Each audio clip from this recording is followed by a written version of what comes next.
Okay, good afternoon, everybody. Want to welcome you to today's Q1 earnings sneak preview. You got John Hopkins here. Tom Bowley going to jump in and join us in just a minute. Coming to you from beautiful Charleston, South Carolina. Got a gorgeous day today. Might be gorgeous a lot of places, but this is a timely event with our earnings getting ready to just take off over the next few weeks. It's going to be thousands of companies reporting their numbers, and we want to be prepared for that.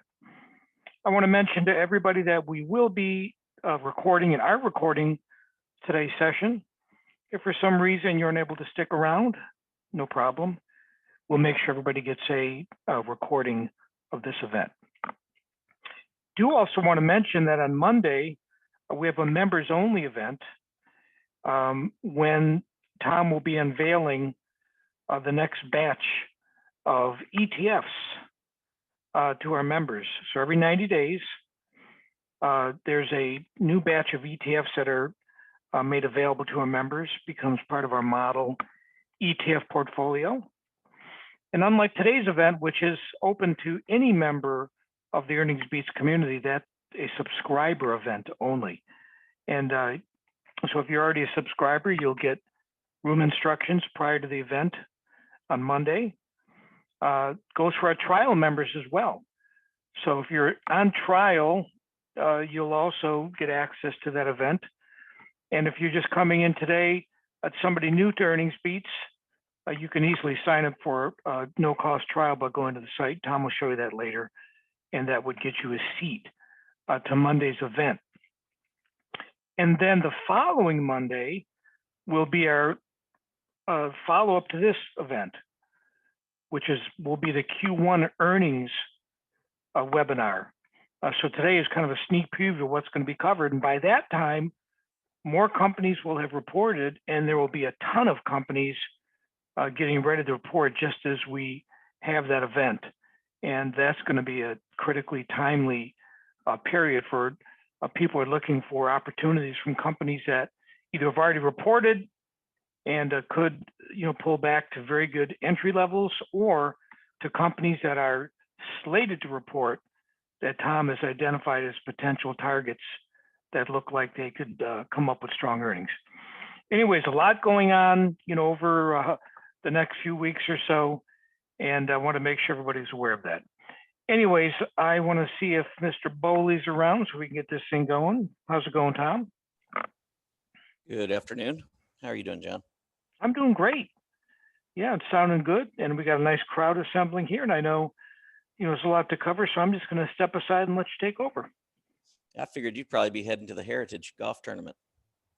Well, I do have it on the background, but it's on mute. I thought you might be in it. Where you golf? Yeah, not the way I've been golfing lately. That's happening. All right. Well, I'll be here in the background. So, if I can help in any way, let me know.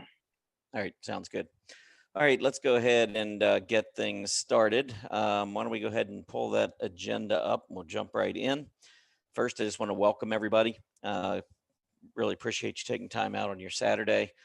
Probably like me, you have a lot of interest in the market, and just want to continually follow what's going on and try to be prepared as best you can for what lies ahead. And that's really what we try to do here at Earnings Beats. So again, welcome everybody. As you look at the agenda, we're going to talk just for a minute about the upcoming events. John already mentioned that, so I won't spend much time at all on that. But we are running a special. We always have specials around our webinars, so we'll make you aware of that. Then I'm going to get into the state of the market, because I think when you go into earnings season, you can't treat every earnings season the same. You have to kind of identify what kind of a market we're in, and some of the things that we're looking for, and then we can kind of mold all these earnings report into that bigger picture theme that we're looking at. So the state of the market's really important, even though it's not specifically earnings related. I think it's important to at least keep in mind certain historical considerations. I try to write about this a lot over at my Trading Places blog, or in Chart Watchers, or in the daily market report for our members at Earnings Beats, or even on my shows that I do Monday through Thursday at 9 a.m. Eastern, either at Earnings Beats or at Stock Charts TV. But these are really important historical facts about the market that you need to be aware of as you approach earnings season. I think it's incredibly important. And I would venture to say that probably 95% of the people, or maybe more than that, have no idea some of these historical considerations. So I'm going to go through a couple of those with you. Then I'm going to get into the best earnings to date. So far, companies that have reported in April, I got to tell you, the numbers that are coming out are absolutely phenomenal in terms of earnings growth and beating expectations. And two things really drive the stock market over time: earnings and interest rates. I mean, you got earnings and you got Fed policy. And those are the two things that over long periods of time drive equity prices. So I think taking a look at some of the earnings, the strong earnings that are out so far is going to be important. And then we'll wrap up today with upcoming blowout results. Just looking at the charts and seeing what stocks have been accumulated heading into earnings and the way that they're demonstrating, excellent relative strength. I believe we're going to see some really strong reports out of the companies that I'm going to go over at the end of the presentation. So let's go ahead and jump in. I'm going to start off with the upcoming events just very briefly. For those of you maybe just walking in, we do have a webinar special, by the way, so let me go ahead and just go over that with you. But if you sign on to Earnings Beats and check us out for a 30-day period, it's a $7, basically it's a no-cost trial. You pay $7 up front, but then we refund it to you within a week. And you can experience everything we have here at Earnings Beats for 30 days. And if you don't like what you see through the 30 days, you can just unsubscribe, and that's that. But if you do like what you see and it's something that you want to be a part of, then this webinar special, I think, is something that you need to keep in mind. So instead of at the end of your 30-day trial being charged $147 per month, we have a special right now that's running for, through Tuesday, where you can sign up for an entire year for $997, and you get a bonus month. So 13 months for $997. That's a huge savings over that $147 a month.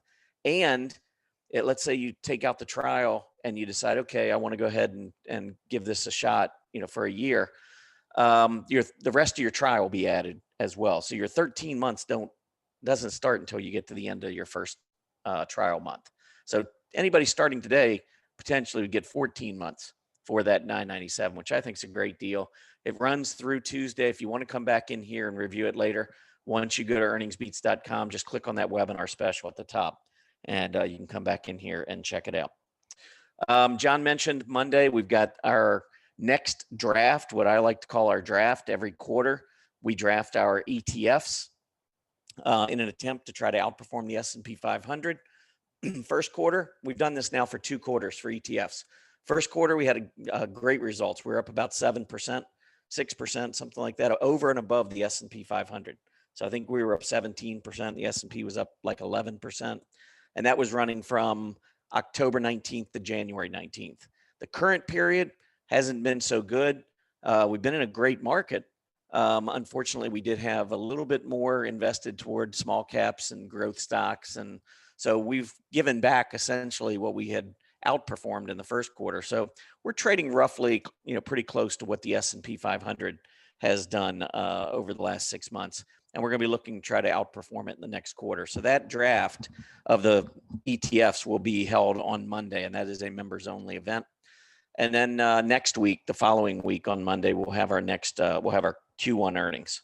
So this is a sneak preview of the earnings. So if you like what you see here, well, it's going to be on steroids in another 10 days or so when we go through and take a look at a lot of earnings reports, because earnings season will really start to kick in another 10 days, not just earnings that have come out or about to come out, but then looking forward to the next 2 or 3 weeks. I mean, we've got a slew, literally thousands of companies that will be reporting. So obviously there'll be a lot more to discuss in 10 days in terms of the earnings, but that event will also be a members only event. So if you do the 30-day trial, no cost trial, all of this is included in your 30 days. So you can check a lot of this out. It's pretty cool.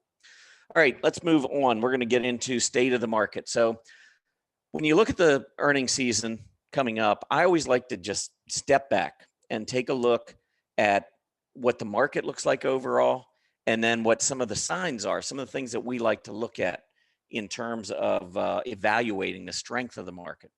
So the first thing when you look at it, it's a 100-year chart, and I go over this chart a lot, so I won't spend a lot of time here.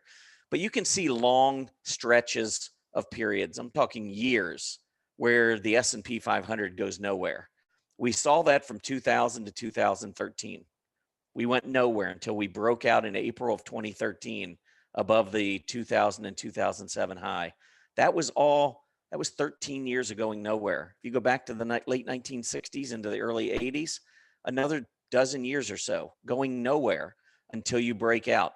Same thing really from the 30s and 40s. Finally, in the early 1950s, we took out that double top, and that kind of launched us for a while. So you go through these long-term secular periods that it seems like no matter if you're in a bear market, it doesn't seem no matter what happens, you just can't get out of that bear market. And when you're in a secular bull market, it doesn't seem to matter what the market throws at you. You just shake it off. 1987, we were in a secular bull market. That was the crash. We went down, bounced right back up, never looked back. I think that's exactly what's going on now with the pandemic and with the trade war. Yeah, they were horrible for a period of time while we were in the midst of them. Markets moving on, not even paying attention to it anymore. Full speed ahead. That's a secular bull market. So you have to understand, everyone wants to keep trying to call tops in this market. And I think that is so dangerous to try to do that because you're always talking yourself out of being in the market. This is one of the best markets that we've had in our history, best markets I've had in my lifetime, outside of maybe the late 1990s where it just got crazy and out of control. This has been a really strong period in the market, despite the trade war, despite the pandemic. I mean, here we are 14 months removed from the start of the pandemic, and we're at all-time highs, not even close to where we were heading into the pandemic. Pretty bullish action. So you've got to keep this big picture in mind. Another thing, back in the fall, because I've been bullish throughout, I've been, talking about secular bull market for quite a while now. But back in the fall, I was asked, well, what could be a catalyst? How can the market keep going higher? Okay, we bounced off those lows, it was panicked or whatever, but how can we keep going higher? And got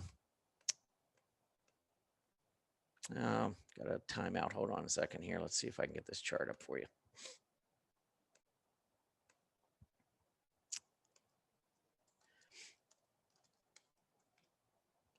I don't know why. I don't know if it's a stock charts issue or if I'm having issues here. Nope, still didn't come up. Well, while I keep trying to get this chart up, I'll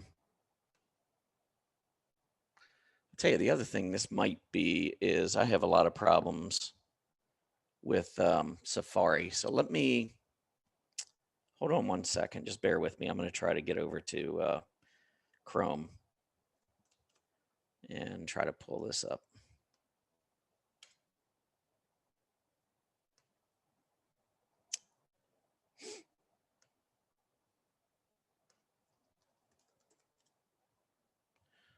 It's not letting me get in. I wondered if something's going on.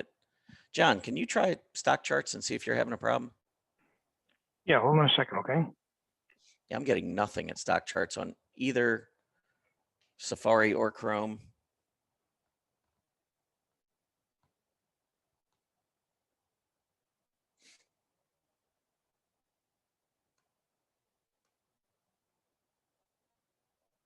I'm getting no charts. Yeah, right now I'm not getting anything. Let me try one other thing. It's going to be kind of hard to explain stuff without a visual.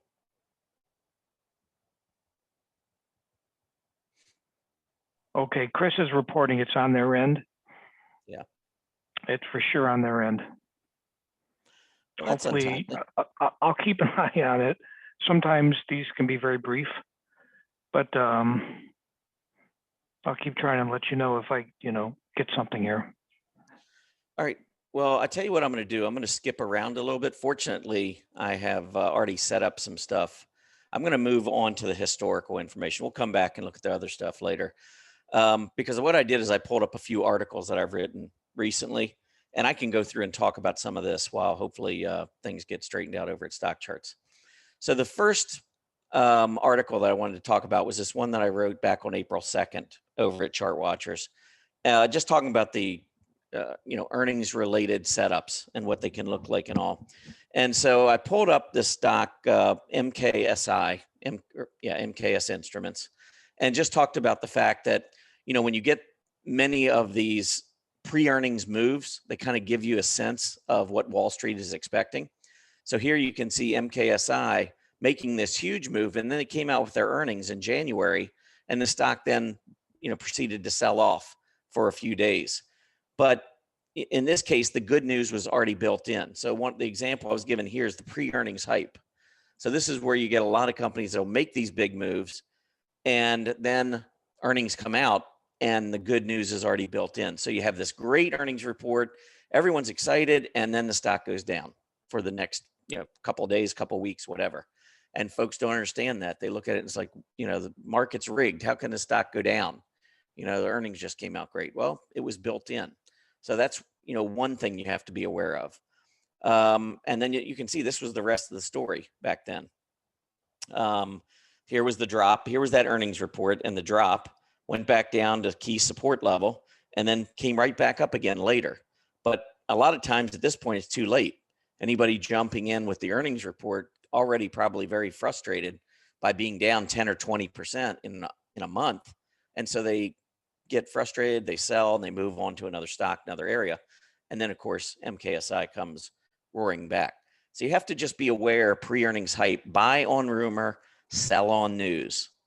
And so watching key levels, and this is why we establish our strong earnings chart list, because just because the stock comes out and has great earnings doesn't mean it's a buy that day. So you want to put it on a chart list, keep track of it in the event that it hits a major support level. So these were the two key support levels that I had identified.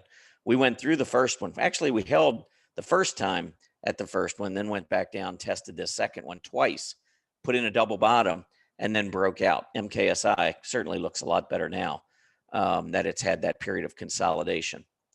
Then you go to the next one where you have massive gap support. So you're rolling along here, going sideways, company comes out with its earnings, and you get this huge volume burst. Stock gaps up and then keeps trading up throughout the day. And so you look at this and you say, well, most companies, when they gap up, they go back and fill the gap. And the reason for that is when everybody wants to buy, when there's an imbalance, buyers and sellers, and you get too many buyers, that's when you get the gap ups. But then you have market makers on the other side of the trade taking the short position. And if they're shorting, chances are you're going to get that gap fill. But when they're shorting and it keeps going higher, it tells me there's an inordinate amount of demand in a stock. So that opening price right there becomes, in my opinion, the most important support level on the chart. Not the bottom, not gap support down here. When you gap up like this with a big news event like earnings and keep going higher, my experience is the top of gap support is what you want to look for.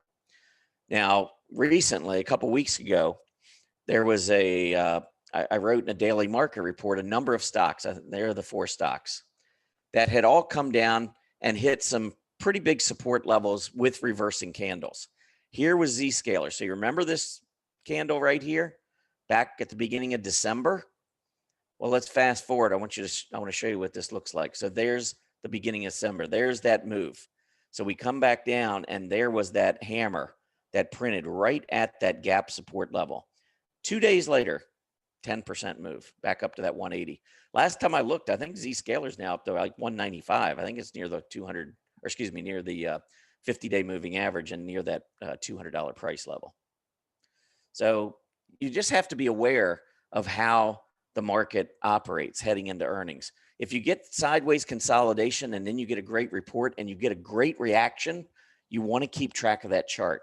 In this case, we had to wait from the beginning of December until, maybe you could have gotten in at the beginning of March, but really this was the one where we went down, looked like we were breaking down and then reversed.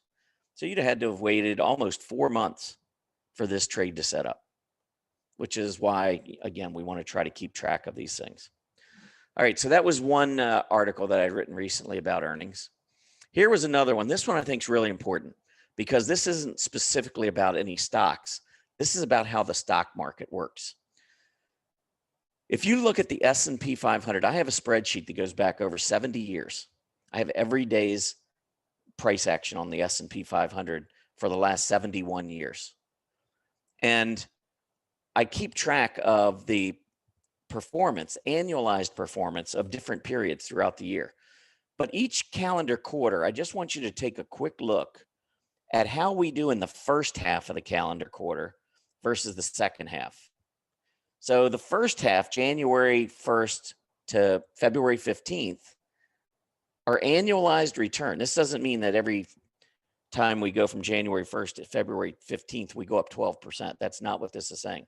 This is an annualized return. So this is 1.5 months, which is roughly what? 8. You multiply it times 8, probably about 1.5% is what it averages going up January 1st to February 15th.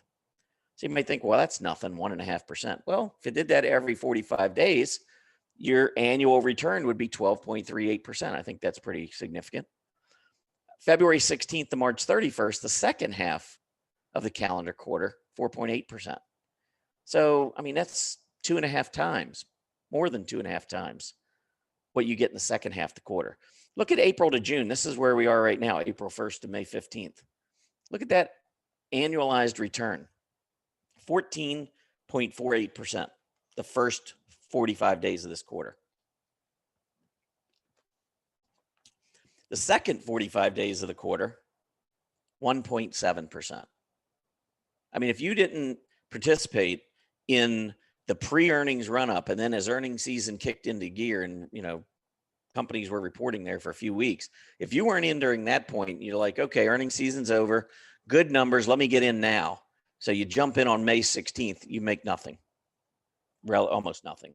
And again, this is a 70-year period that we're looking at. This isn't last May 16th through June 30th or the last 3 years or 5 years. This is 71 years worth of data. Third quarter, there's your July 1st to August 15th, 8.43. August 16th to September 30th, minus 2.83. Then you get into the fourth quarter where it doesn't seem to matter which half you're in. Fourth quarter is just always very strong. Well, always isn't the right term, but generally, typically, fourth quarter is very strong. Now, some companies will see that pre-earnings run up, and that's what I talked about here with Shopify. So over the last 5 quarters, heading into this quarter, Shopify, you can see where it had traded about 4 to 5 weeks before it reported earnings. And I want you to look at these moves that the stock makes. Pre-earnings run up, every one of them 5 times. The average was 45%. So if the last 5 quarters, this isn't annualized, by the way, this is an actual 45% return in 5 weeks. That's been the average pre-earnings run up in Shopify the last 5 quarters. And I wrote this on March 26th. So it was right toward the end of March, just about 5 weeks from Shopify's earnings report, maybe 4 weeks. And look at where we were, 1,050. I'm going to see if this comes up now over at stock charts. Nope, still not coming up. I don't know. Maybe we're just going to be down for a while. Anyhow, Shopify, I can tell you last time I looked was up around 12 and change, 1,200 and change, 1,230. I don't remember exactly where it closed. But when you're looking at where we are now to 12, and I mean, that's already 16% in just a couple of weeks. Still, I think another 10 or 11 days to go to earnings. But that's what these companies tend to do. And this is why I think history is so important, because it doesn't give us any guarantee. Nothing ever gives us a guarantee. Looking at charts doesn't give us a guarantee. Getting strong earnings reports doesn't give us a guarantee. Sometimes it's buy on rumor, sell on news. But what this does do is it gives us a sense of history and how the stock has traded in the past. And so when a stock comes down to key support, where it's seen buyers recently, and that this pattern exists, you can get in with a fairly tight stop and just see if we catch that pre-earnings run up, which we have in Shopify. Now, the other thing I did in this article, the other thing I did in this article was if you wanted to see another stock that was very similar to Shopify, I said, sign up for our free Earnings Beats Digest newsletter, and I'd provide it on that Monday morning. Well, that Monday morning, I provided Tesla, which had averaged going up 50% in its last 5 quarters. Each of its last 50 quarters, it averaged going up 50%. I think one quarter it went up 80 or 90% in the 4 weeks leading up to earnings. And so Tesla at the time was right around 600. And now it's trading around 740, I think. So it's up 23, 24% just in the last couple of weeks as it moves toward its earnings. I think both Shopify and Tesla report on the 27th of April. All right, the last thing I wanted to point out, this was another article that I had done on inflation, which you can go ahead and check out. But I made, bearish and bullish case. And basically my conclusion was that you want to stay on the bullish side. I mean, when you're in a secular bull market, you give the benefit of the doubt to the bulls. I know everybody wants to keep calling a top in this market, and I think that's just the wrong approach. And it's not because I'm a perma bull. I am not a perma bull. I recognize the market goes up a lot more often than it goes down.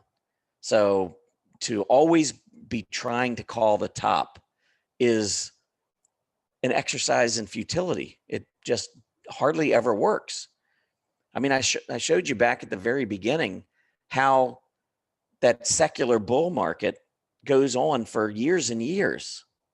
And yeah, you have some short-term hiccups that pandemic was more than just a hiccup, but it was very, very similar to the 1987 market crash.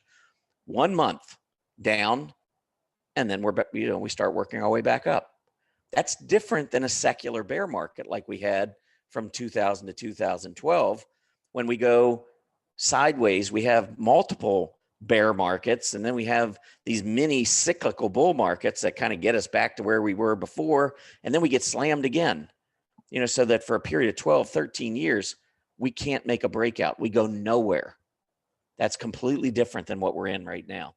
So try not to be so bearish. I mean, I know there's so many bears out there. It's hard not to be bearish because everybody has a reason why the market's topping, and every reason seems reasonable. We've got too much debt. They've still got the virus, can't open things up fully. Inflation starting to pick back up again. And then the one everybody likes to use, we've just gone up too much. We can't go up anymore. We've gone up, S&P was 2,100, 2,191 at the low, and now we're 4,200. We've doubled in a little over a year. That's too much. Well, you got to keep it in perspective. Where were we before the pandemic? We haven't doubled. A lot of it is just kind of getting back to normal. This was a healthcare crisis, not a financial crisis. It was temporarily a financial crisis, and there's still obviously a lot of folks that are still suffering from it, but this was not a systemic financial crisis. This was a healthcare crisis. And the media, in my opinion, tried to make it into a healthcare or into a financial crisis, but it never was, and it was never going to be.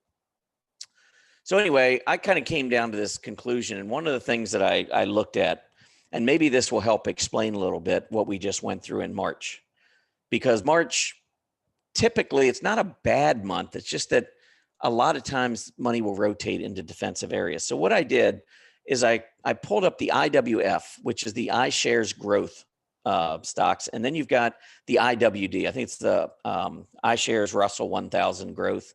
And then you have the iShares Russell 1000 value, IWF versus IWD. And went back 12 years in this example, which basically is at the bottom of the bear market. So 2009 through 2021. I counted 2010 through 2021, actually. So the last 12 years. And so during this bull market, you would think that, hey, we're just going up all the time and growth is always doing great. Well, what I did is I added up the first month of every quarter, every calendar quarter.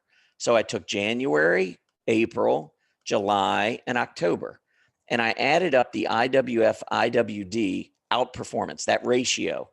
How much does growth outperform value during the first month of each calendar quarter? And so by adding these up, I came up with 2.5% on average. Well, and if you multiply that times 3, because remember, we're only doing 4 months. We're doing January, April, July, and October. So to get to 12 months, you'd have to multiply that times 3. So this 2.5 percentage points for these 4 months is actually 7.5% outperformance annualized during the first month of each calendar quarter. You move on to the second month of each calendar quarter, February, May, August, and November. If you add those up, you come up with 2.7%, which annualized 8.1%. So growth stocks tend to do really well first 2 months of the calendar quarter. What happens in the final calendar quarter? March is flat, June minus 0.1%, September minus 0.2%, and December minus 0.7%. You add those up and you get minus 1%, and you annualize it, and that is 4 percentage points of underperformance. Note the difference there, underperformance annualized. So what we went through in March, where money rotated from growth to value, now it did it probably more than it typically would. It was a really rough period, but that typically happens in the market. That is the month in each calendar quarter where we tend to see growth stocks. Remember, growth stocks are being bid up. If I go into one of these other, when you look at Shopify is making these big moves in April, heading into their earnings report. Well, if earnings generally run from about, for most companies, that final week in April through probably the third week of May, that's when you get most of those NASDAQ stocks reporting, growth stocks. And so the April 1st to May 15th period is all of this money that is bidding up all of these technology shares. Then once all the earnings come out, the second half of the quarter is just like I had pointed out over, was it this one? No, actually it was this one. So, and there are your numbers.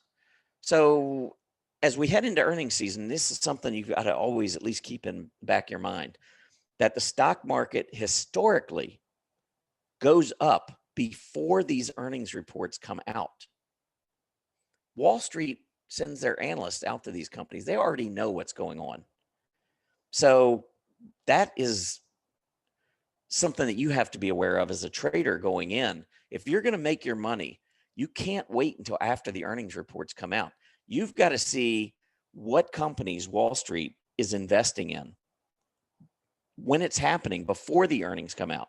And the way you do that is through the technical analysis, seeing breakouts, seeing relative strength pickup. Those are the things that I think are really important. So, all right. So that's what I had. So I just kind of skipped around. Hopefully that'll help us kind of get back on track here. So let me. Yep, should be good to go now. All right. And there we go. So here's the 10-year Treasury yield. So getting back, the recording now is going to be all out of whack, but we'll have to figure that out. But when I was asked back in the fall, because I was very bullish, we had this huge run up. And then at the end of the year, everybody's like, well, market can't go up anymore. We've just had so much and we still got the virus. And I was saying, no, we're going to keep going. We're going to keep going. This market is going to go a lot higher than people can even imagine. And so the questions I was getting was, what's the catalyst? What could possibly be the catalyst? We've now, already had these technology stocks that have gone way up and their earnings shot up because of the stay at home. But what could, what's going to drive it? Well, long term, what drives the stock market, one of the things is rotation. When you are in a secular bull market, anytime you see the 10-year Treasury yield going up, that means money is coming out of treasuries, out of the bond market. And when that money is coming out of the bond market, that goes into the stock market. Think about why money would come out of the bond market. There are two reasons. One is inflation, because if you're sitting in a bond, unless it's something that's protected by some kind of inflation mechanism, you're sitting in a bond earning X%. And if inflation starts to pick up, there goes your earnings. There goes your buying power with the yield. So you've got to be aware of interest rates going up, people selling bonds because of fear of inflation. That's one thing. That's not good for stocks. The other, though, is very good for stocks. And that is when folks are getting out of bonds because they're anticipating economic strength. They're anticipating companies doing better, earning more, and therefore PE multiples expand and the stock market takes off. That's what we've been experiencing for the last 8 years. Forget about the trade war and forget about the pandemic. We continue to go higher. And the reason that we're going higher is because economic activity, when you look at that relative to where interest rates have been at historic low levels, that argues for equities to be bought over bonds. So I look at this chart. This is the 10-year Treasury yield. And what I said back in the fall of last year was we're going to see money rotating out of treasuries. I think the treasury market, bond markets, that's your bubble, not the stock market. Stock market's going a lot higher. I mean, a lot higher. Probably those looking at the market now at 4,200 never thought we were going to get to see the S&P at 4,200 when we had the pandemic a year ago. My original forecast in 2020 was for the S&P to get to 4040 in 2020. It was kind of a little play on numbers, but I was looking for 4,000 and then the pandemic hit. We still almost got to 4,000. We got back to 3,700, I think, by the end of the year, 3,700. We would have been over 4,000 without a doubt, I think, if we hadn't had the pandemic. But I believe the S&P 500 is going to be over 10,000 before the end of this decade, maybe 15,000. And a lot of that is going to be money as we rotate. The next 10 years, I think we've seen a bottom in interest rates. I don't think we're going to go shooting higher in interest rates, but we're going to continually, steadily move back to the upside, in my opinion.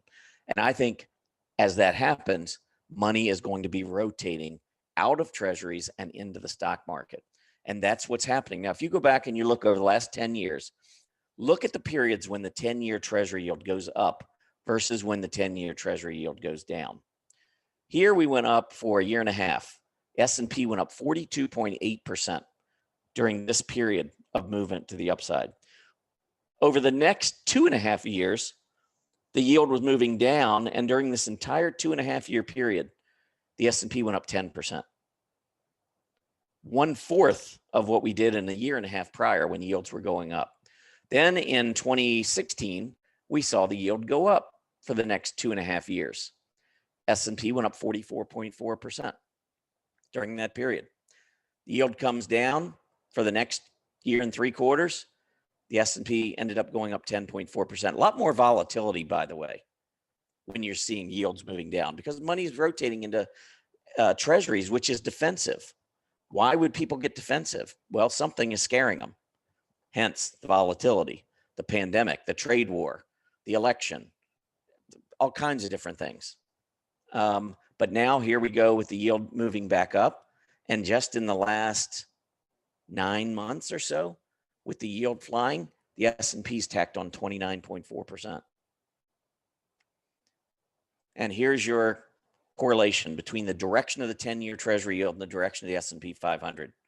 So when you hear CNBC or you hear any media outlets talking about, oh, interest rates are going up, this is bad for the stock market. You know, this is really going to be bad. I don't know how we're going to negotiate these 1.7% interest rates. How can anyone afford that with 6.5 or 7% GDP growth? Yeah, that's going to be really rough. A lot of sarcasm in there. But you've got to realize the correlation is positive between these directional moves in the 10-year treasury yield and the directional move in the S&P 500. They're tied at the hip almost. So you got to be aware. All right, another thing you need to, again, this is big picture stuff that I'm talking about. Industrials, the Dow Jones Industrials, 34,000, new all-time high. We just keep moving to new highs. And if we look at the transports, here's the transports breaking to an all-time high. I'm sure you've probably heard of the Dow theory. Well, one part of the Dow theory is watch the Dow, watch the transports, I would probably change it and say, watch the S&P 500 and watch the transports, because I want to see, maybe the S&P a little more diversified than just the 30 companies on the Dow. But, or both, look at both. But transports going straight up here. Look at what happens to the S&P 500 when the transports are going up, up, up, and up versus sideways to down. Very similar to what I just showed you on the 10-year Treasury yield. When transports are going up, the S&P 500 usually is soaring. The last year, a little over a year, the S&P is up 83.6% since transports bottomed at 7,000 and moved back to 15,000. There's no sugarcoating transports. Why do transports go higher? In anticipation of shipping more goods. That's it. There's no other reason for transport stocks. If you're looking at railroads or you're looking at truckers, they're going to go up if they ship more goods. If they're not shipping more goods, they're not making any more money. So transports tend to go up when the outlook for the economy strengthens. And when that strengthens, the S&P goes up. Don't focus on the 10-year Treasury yield. German DAX. I only bring this one up because it's the most highly positively correlated global index. I mean, any index around the globe, I would say of all of them, Germany is as highly and positively correlated with the US as any of them. Germany's at an all-time high right now and moving higher. Yet another reason you want to be in the stocks. How about the XLY, XLP, consumer discretionary versus consumer staples? Big moves up. When we see these big moves up, look at the big rises in the S&P 500. 70% over this 2.5-year period. 50% over this 2.5-year period. 82.5% over the last 13, 14 months. During each of those periods, you can see the XLY versus XLP ratios going higher. This is consumer discretionary versus consumer staples. And what I try to say here is think about consumer discretionary being the companies that sell us the things that we want. We don't necessarily need them, but we want them. So if we feel good about our money and we feel good about our jobs and, we just feel good and we want to spend money, we buy the things we want. And that includes that Starbucks latte or the new car. You got an older car. It's still getting you around point A to point B, but you've been putting in the shop a little bit more. I'm just going to go out and get another car. That's something you want, not necessarily need. A new house, believe it or not, that's discretionary. You can stay where you are, whether you're renting, whether you own, whatever you can just stay right where you are. That's a choice. But you want to move into a new house. You want to move somewhere. Discretionary. So when those types of stocks are beating staple stocks, it's telling you that the market is feeling very good about where we sit, about the strength ahead and so forth, and about interest rates, about everything. And then when you look at consumer staples companies, you think about Procter and Gamble. You think about the companies that sell us the things that we need, not necessarily the things we want. And so what I always say is when you're feeling really good, let's say, your 401k, you've been fully invested, you felt horrible a year ago, but now you're at an all-time high. Your 401k is just, lighting it up. You feel much better about things. When was the last time you opened up your 401k, said, man, things are looking good. I'm going to go out and buy me 4 bars of soap today. You don't do that. Nobody goes out and buys more soap or deodorant. That's what consumer staples companies sell us, the things that we need. It doesn't matter if we're in the depths of a great recession or if we're in the midst of the biggest economic boom in history, probably still going to use about the same amount of soap and deodorant, I'm guessing, I hope.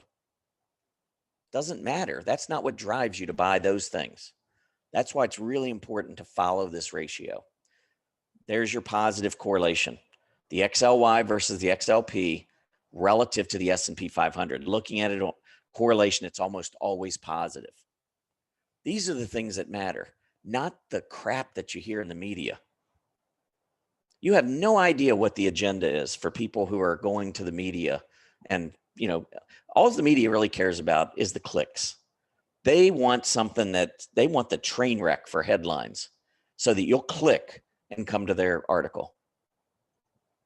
It's just the way it works.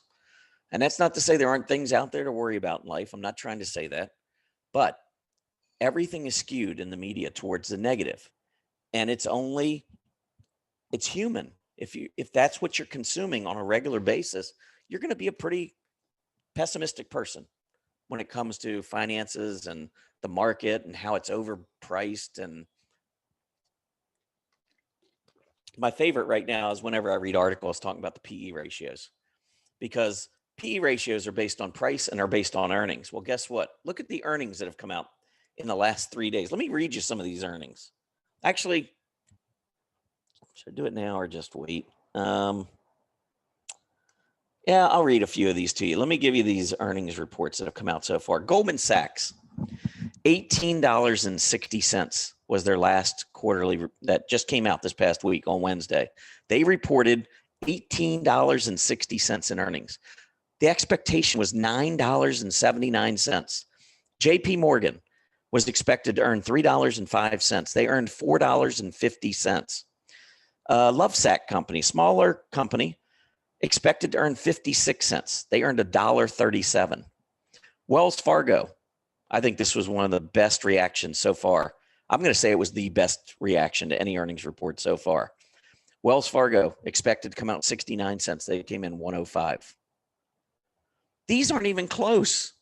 Those PE ratios that everybody's flaunting as being overpriced are not taking into account what we're about to see in earnings.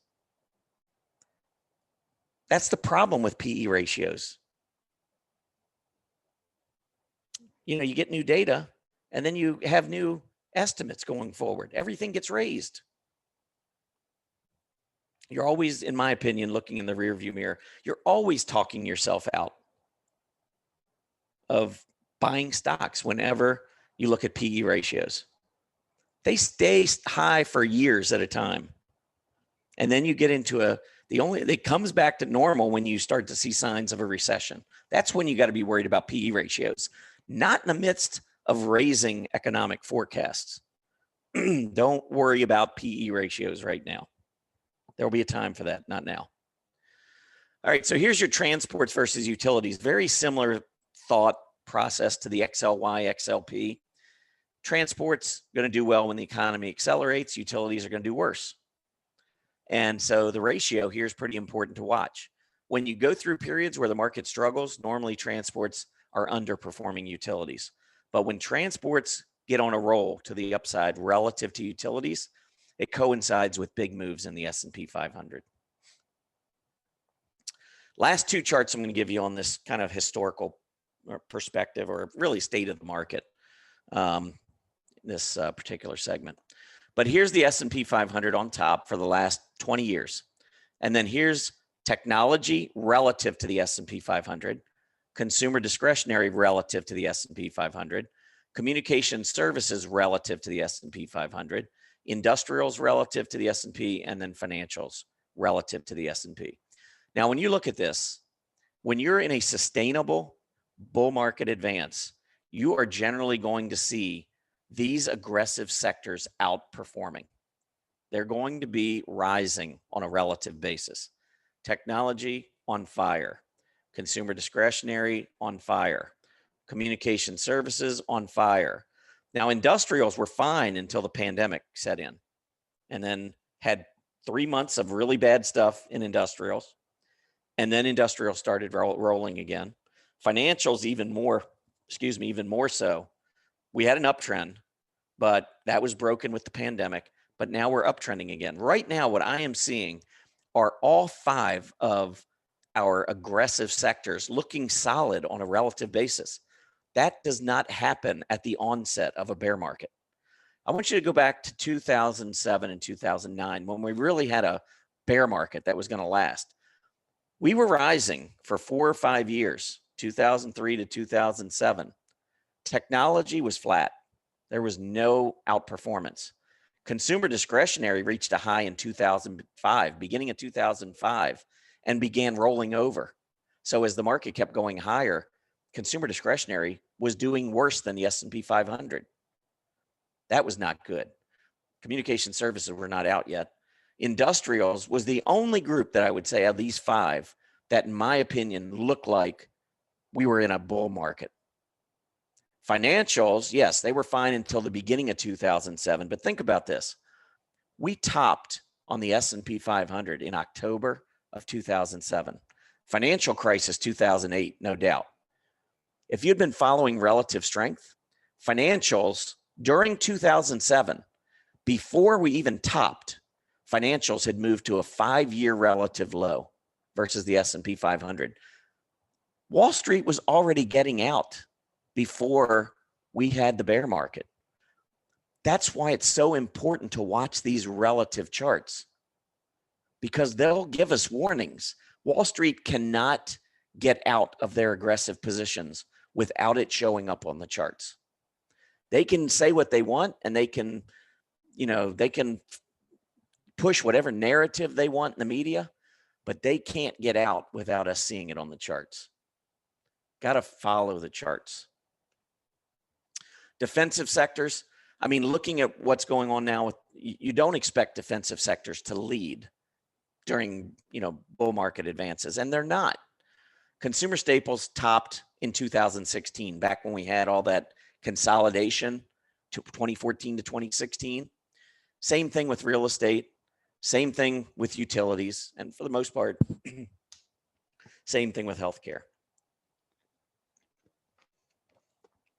Now, I've had a couple questions come into me recently and say, well, real estate and utilities have been going up for the last, month or two.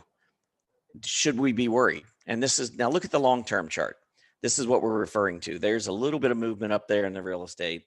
Here's a little bit of movement up here in the utilities on a relative basis. Look at where they are relative to where they've been over the last 10, 12 years.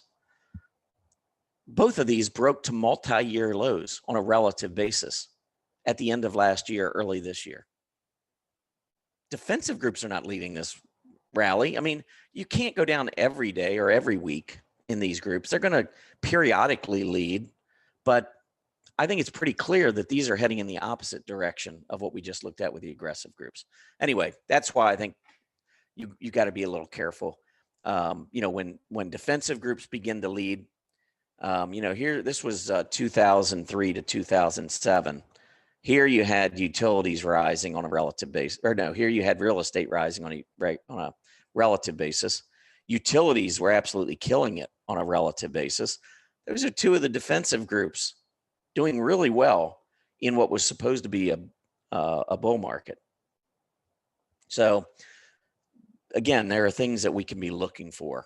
Don't just take something in the media and run with it. I think that is a huge, huge, huge mistake. All right. Let's move on. And I'm going to get into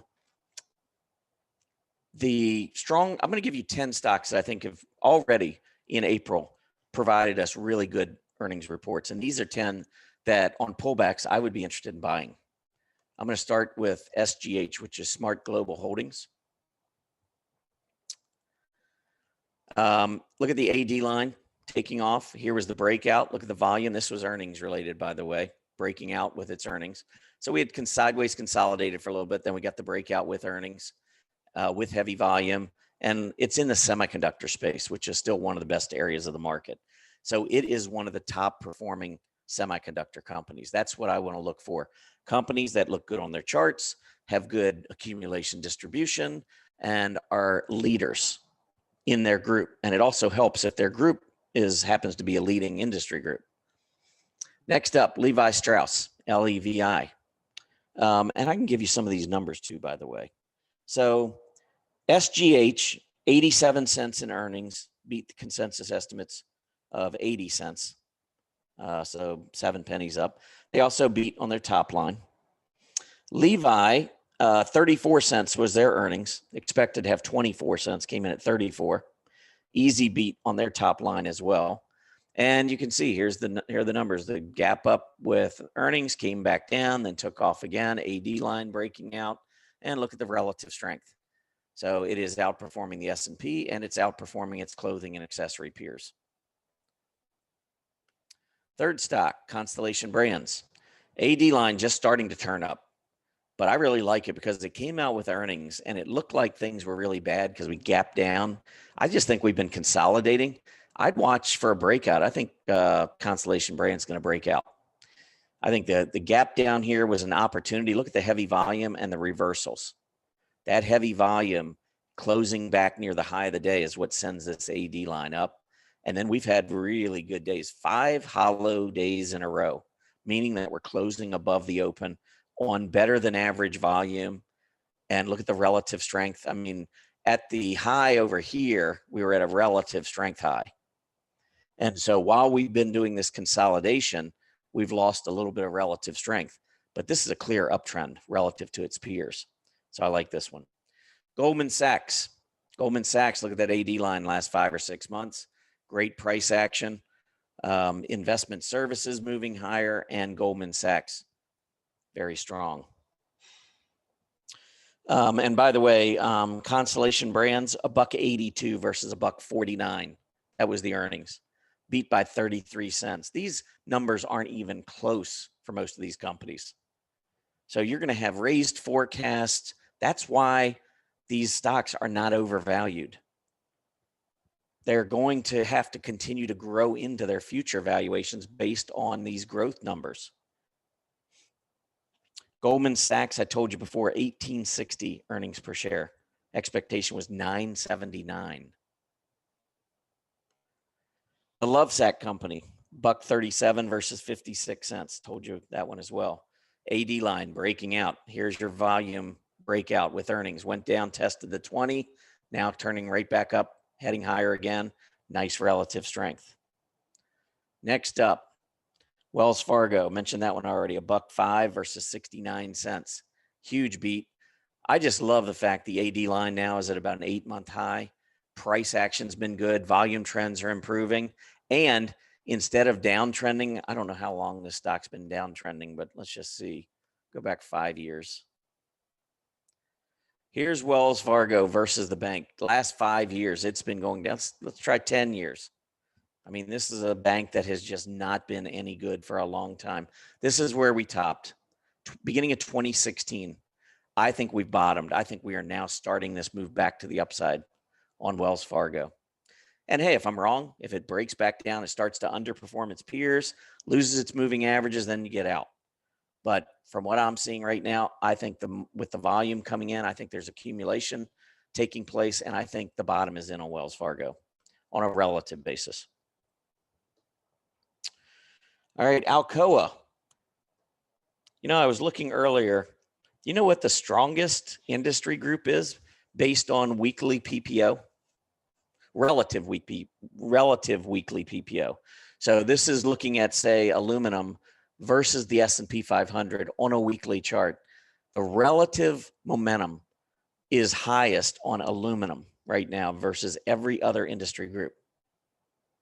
So Alcoa just made this breakout in its AD line, trending higher, beautiful volume on this breakout. And look at the relative strength. Now, it's not going to show relative strength versus the aluminum industry because basically Alcoa is the aluminum industry.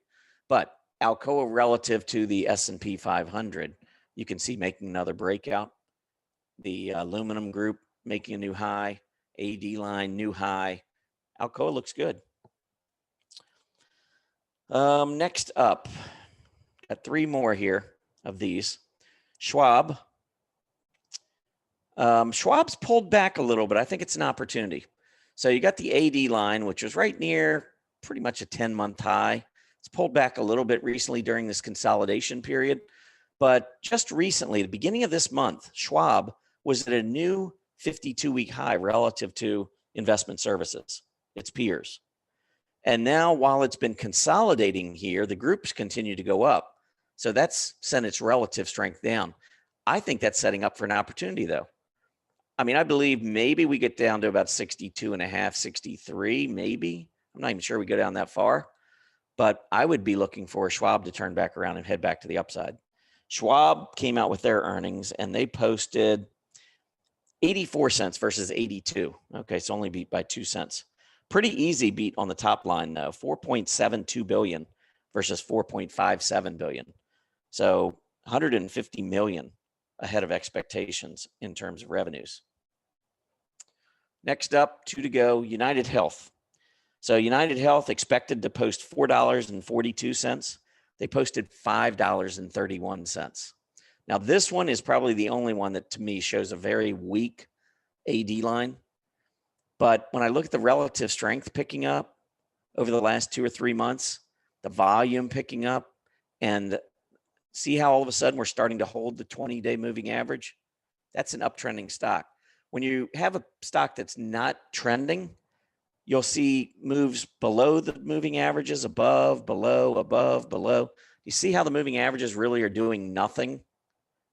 They're not providing any support. That's the definition of a trendless chart. Here, we are definitely trending. And when you hold that rising 20 and bounce again, that tells me that you've got a pretty nice looking chart. So as long as that trend continues, I think UNH looks pretty good. The last one, I might put this one up there too as one of the stronger banks. Ally Financial, ALLY.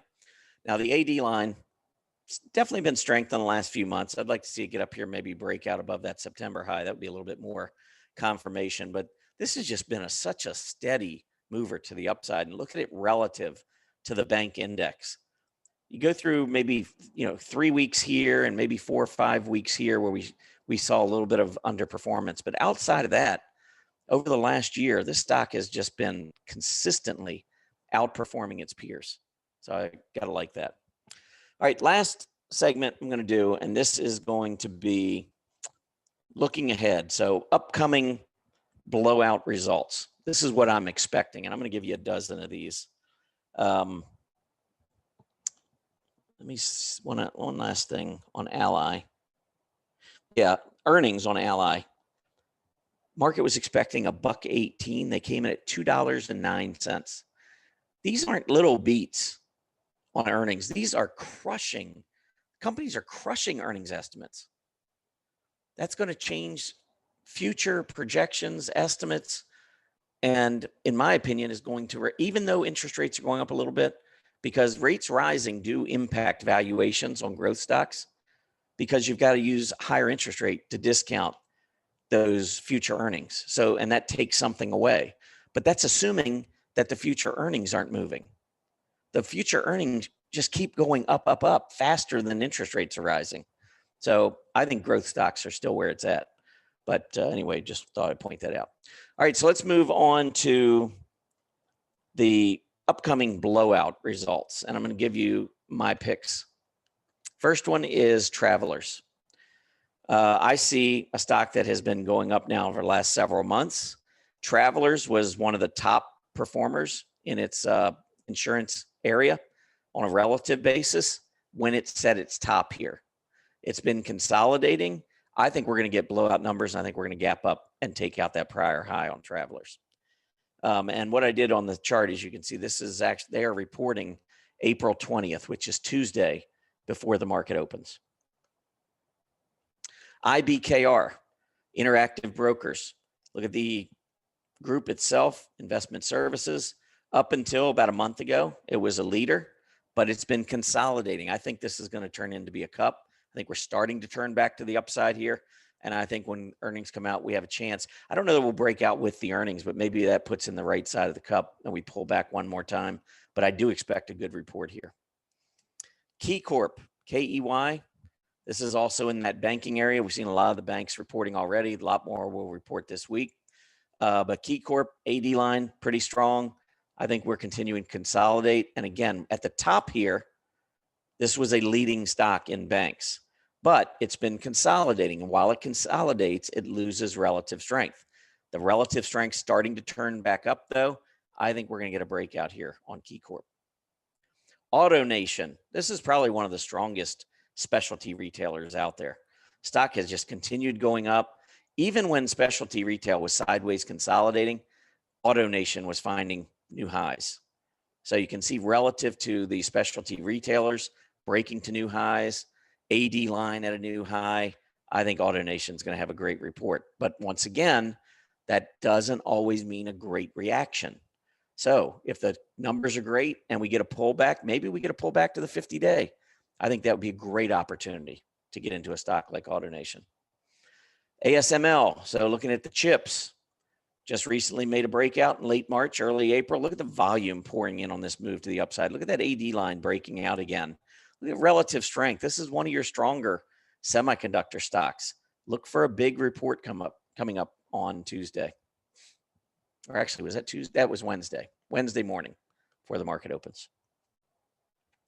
Lam Research, another semi, big move up. And what I really like is we haven't seen much pullback relative to the semis here over the last week. And there was plenty of reason for Lam Research to pull back last week, mostly options. And we pulled back a little bit, but we didn't pull back much. That breakout occurred at 600. So I think 600 probably would be your support in the event that we do sell off after earnings. I'd be looking in that area. But this is one that definitely could just take off. It's a very strong semiconductor. Chipotle. This has always been one of my favorite restaurants. When you look at Chipotle, it was at a 52-week relative high to restaurants back at the beginning of February when it was near its high. Since then, it's gone through this period over the last couple of months of just sideways consolidating. I mean, notice when we were selling off, though, the AD line did not break down. And even here, we went in and put a new AD high in the middle of March when prices were not at a high.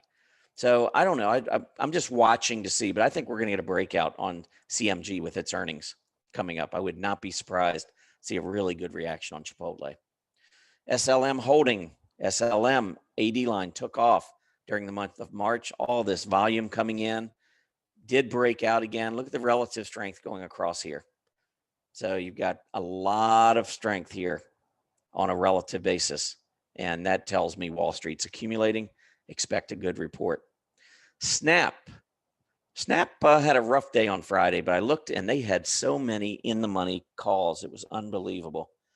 I looked at both Snap and Pinterest because they were both getting hit hard there in our portfolios. And I'm like, what is going on? So I was looking, couldn't find anything. Looked at their chart and literally like 10 o'clock in the morning, both of them were getting slammed to the downside. So I was like, all right, let me go check out options. Well, Pinterest had almost no in the money put interest when it was trading up at about $84. Same goes with Snap when it was up near 65. Yet Snap had a tremendous amount of calls from 40, 45, 50, and just on and on. And it's like, okay, that was just a little bit of a probably little dip because of options. I wouldn't be shocked if we see a little bit more weakness, by the way, to start the week. But I think by the time we roll into earnings, I think you're going to get a big report out of Snap. And it's mostly because look at the AD line. So even though we've had this ABC correction in Snap's AD line kept going higher. It tells me retailers were selling, but institutions were buying. And that is likely to precede a good earnings report. All right, three more. FCX, this is Freeport-McMoRan. I think the fundamentals and everything really line up for the stock. I see copper going higher. This is a stock that should do well anytime copper's on the rise. And we topped back in February in terms of price action. So, well, it doesn't really tell us anything here on a relative because it pretty much is the non-ferrous metals index. But look at it relative to the S&P 500. It topped right here when it topped on its chart. The S&Ps continued to go up while FCX has just been consolidating. I think we're about to make this breakout. If we don't get it before earnings, I think we'll get it with earnings. Tractor Supply, TSCO, AD line strong. We went through months of sideways consolidation, made a breakout, went back, hit the 50, and now I think we're trending higher above that 20-day. Relative strength just broke out versus the specialty retail group just a few weeks ago. I think this one is going to have a good, solid report. And then the last one I have for you today is Cleveland-Cliffs. CLF, AD line's kind of all over the place, but I love this breakout here with the big volume. The pullback to test gap support and the 20-day. I think Cleveland-Cliffs is about to roll. When we got to this high over in January, look at how much strength we had seen in CLF relative to its peers, its steel peers. This wasn't just a little bit of outperformance. This, if you look over here on the far right, we went from 0.04 to 0.075. That's almost a doubling of relative strength in 45 days. So as it's consolidated, it's lost relative strength, but its relative strength here is still well above where it was a few months ago. I think we're about to get a huge report out of CLF, and I wouldn't be surprised to see us break out with it. Anyhow, so that is our sneak preview event for today. I do again want to just remind everybody, check out that webinar special. Give us a shot for the next 30 days. I think you'll really like all the things that we offer. And if not, hey, you got a 30-day trial that's on us. So you can check it out and see. But if you do like it and you decide you want to make the commitment, it's $147 a month. But up until April 20th, Tuesday, we'll give you the entire year plus a bonus month for $997. Plus you get your 30-day trial. So 14 months for $997, which is a great deal. And you can check out everything we do at Earnings Beats. I think you'll really enjoy our service. So go to earningsbeats.com. Just remember that webinar special is at the top of the menu bar. Questions, John? Just a couple. A couple here with the great earnings you've just went over, STZ, Goldman Sachs, Wells Fargo. Is it too late to buy or wait till a pullback? That's always the $1 million question. I didn't see the extent of the selling in growth stocks coming that we saw. I mean, could the S&P 500, correct 5, 7, maybe even 10%? It's possible. I don't think it's going to yet. I think the summer, that's when we typically see a little bit more selling. So I wouldn't be surprised maybe if we get a lot of good stuff built into the market and then we pull back. I would just say this: if you like stocks that have reported good numbers and they're in uptrends and maybe they're getting a little extended, buy half. Or you could just simply wait and only buy stocks on their 20-day test, something like that. But it's really hard to try to call tops in the market. I really thought the S&P might struggle this week with options expiring, and it kept going higher. So trying to call a top in the market is difficult. I would just simply suggest that you want to, in my opinion, you want to remain invested in U.S. equities. I just think there's too much positive stuff going on. Do you recommend not buying until after the earnings announcements? That's up to each individual. I would be looking at the history and maybe taking a look to see what the history of stocks. I think some stocks you do tend to see traders bidding them up before their earnings. And then you have to be careful because a lot of times it's buy on rumor, sell on news. So it really depends on the individual trader and the individual stock. I would go back and study history. And if you see a stock that typically does start to run up, 3-4 weeks before earnings, and you might go out and look at the companies are going to be reporting in mid-May. And I basically did that with 5 software stocks that I wrote about to members recently, and then also included in a segment that I did over at Stock Charts TV on, it was yesterday. If you go to Your Daily 5, go to youtube.com and then just type in Your Daily 5, Tom Bowley, and that one will come up. 5 software stocks. These are stocks that I think could make runs heading into earnings. So I think it just depends on the stock and the individual trader. Okay, I think we should wrap it up now. And I want to remind everybody, Tom, that we'll get a copy of the recording out to them. And I also want to remind everybody about the ETF webinar, the draft on Monday, where you're going to be unveiling the ETFs that will be in the model portfolio for the next 90 days. That's a members only event. You've got to be a subscriber. That includes trial members. So if you're in here today and you're neither a full-time or a trial member, just sign up for a no-cost trial. And I think you're going to find it to be a great event. And it also gets you into the event on the 26th, where Tom's going to expand dramatically from what he did today. Q1 earnings, a lot more companies will have reported by then. It'll be cranking up. So good session today, though. Yeah, no, this was good. We'll have a lot more next week for sure as more and more companies report. We've hardly seen anything in terms of earnings so far. This is just scratching the surface. But the reports that are coming out are just fantastic. And the thing I really like about the market now, as opposed to January when we did the last draft for the ETF, back in January, we were starting to see money rotate, but there was still weakness in some areas, relative weakness. And a lot of that's changed now. I mean, we have so many areas of the market that look so good. I think it'll be a really awesome draft coming up on Monday. I'm really looking forward to the stock portfolio draft next month because literally everything's back in play because the market, I think, is just running on all cylinders now. But anyhow, I hope everybody enjoyed it. Try us out if you're not already a member. Give us that 30-day trial. I think you'll enjoy the membership. Everybody take care. Happy trading.